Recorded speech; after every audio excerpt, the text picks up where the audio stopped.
Deuxième point, c'est par rapport vraiment à la formation. Parce que la formation est importante. Parce que souvent, vous lisez dans les réseaux sociaux, des gens écrivent des articles en mettant les noms des gens, en oubliant la présomption d'innocence.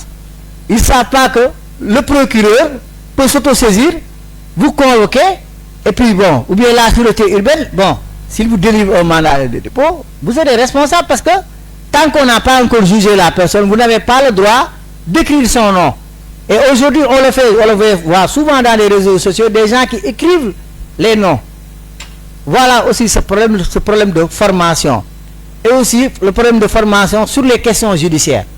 Parce que dans la rédaction d'un article, vous pouvez dire que, par exemple, telle personne a été déférée au parquet, par exemple, par exemple, acte contre nature, acte d'association de malfaiteurs, mais vers la fin, vous devez vous dire que prévoit la loi par rapport à ça.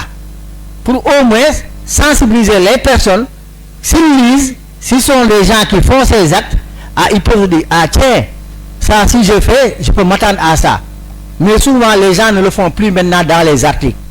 Souvent dans les articles, les gens se limitent, telle personne a été déférée au parquet, et puis terminé.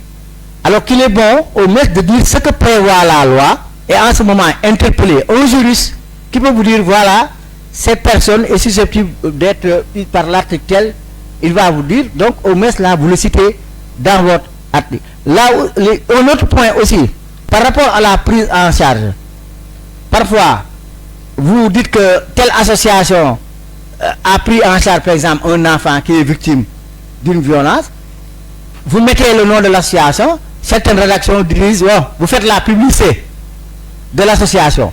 Là aussi c'est un problème qu'on rencontre parfois, mais le plus grand problème c'est l'accès à l'information officielle et à la formation. Et sur ce point, des assises de la presse ont été organisées. Mais malheureusement, pour moi, le processus qui avait été fait dans ces assises a été biaisé. Parce qu'en amont, on devait intégrer les correspondants des régions. On devait d'abord organiser des assises départementales et des assises régionales pour que les correspondants au moins comprennent en compte leurs doléances. Certes, il y a eu une tournée de la convention des jeunes reporters, mais j'ai jugé que c'était insuffisant. On devait rester d'abord au niveau des régions, que les gens parlent de leurs problèmes et qu'on intègre, parce que souvent on fait des choses en haut, alors qu'on dit que tout ce qui se fait sans moi est contre moi, parce que la base n'a pas été tellement associée.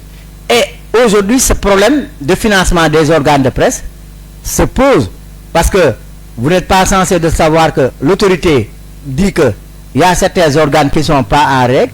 D'abord, en commençant par le CAPS qu'on critique, ils disent que le CAPS n'a pas de récépissé, le CEDEPS n'a pas de récépissé. Jusqu'à présent, moi j'attends des réponses claires et nettes de la part de ces organes. Avez-vous des récépissés, oui ou non? On veut bien savoir, parce qu'ils ont organisé les assises de la presse, ils ont reçu de l'argent, presque une centaine de millions. Il y a aussi ce qui s'est passé avec lorsqu'il y avait les financements qui sont passés par l'ancien régime, où il y avait des scandales dont on attend tout le temps jusqu'à présent des réponses claires. Avez-vous pris oui ou non? Jusqu'à présent, personne ne nous a répondu. Alors, sur ce point, je dis qu'aujourd'hui, la presse doit aussi vraiment se forger. Et j'invite pour cela la jeune génération aussi à faire parfois un sacrifice, un don de soi, à se former davantage. Parce que il y a des gens parfois, ce qui les trucs, vous venez, on met votre article à la une, ou bien vous êtes dans une télé, vous passez dans une émission, ah non, vous êtes comme ça, ils oublient. Maintenant, ils ne se forment plus. Qu'est-ce qu'ils font? Ils se lèvent le matin, ils ouvrent le téléphone, parce qu'avec le téléphone, on voit tout. Parfois, vous commettez l'erreur de raconter une bévue. Alors que le journaliste doit toujours vérifier l'information avant de la publier. Mais si vous ne vérifiez pas l'information, bonjour aussi les dégâts. Et là aussi, j'invite à une introspection collective des jeunes confrères à se former. Parce que je dis que chaque jour, on est apprenti. On n'est pas, comment je peux dire, un supposé érudit. Chaque jour, on doit apprendre. Merci.